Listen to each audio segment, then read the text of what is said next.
Mark Magnifico Magsayo ni-knockout ng isang suntok lang sa Avellar. Nagbabala kina Santa Cruz at Navarrete. Eto na mga lods, panalo si former world champion ating kababayan Mark Magnifico Magsayo sa kanyang laban kanina kontra Mexican Isaac Avellar sa kanyang comeback fight at unang laban ito ng ating pambato sa 130 pound super featherweight division. Buong laban ay agresibo si Magsayo at nung round 3 sa unang parte naka-score ng knockdown si Magsayo mula sa kanyang combi shot kay Avellar kung saan nakabangon pa at nakapagpatuloy pa sa laban itong Meksikano. Pero sa parehong round pa rin, isang hesi side step move na sinamaan ng isang hook ni Magsayo ang solidong nakatama sa mukha ni Avellar at dito bumagsak at natulog sa Avellar sa lona. Brutal na knockout sa isang suntok lang ni Magsayo, kaya patunay ito na naiakyat niya ang lakas niya galing sa featherweight tungong super featherweight division.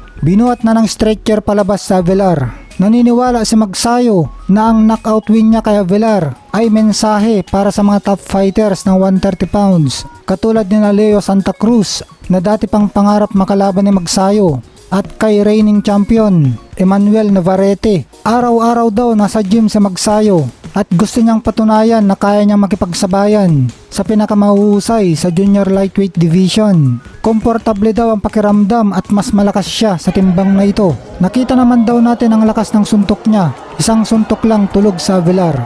Tingin niya mga lods ay pinakita na Magsayo kay Avellar. Kaya na ba niyang talunin si Santa Cruz o Emmanuel Navarrete? Comment na mga lods at pag-usapan natin yan.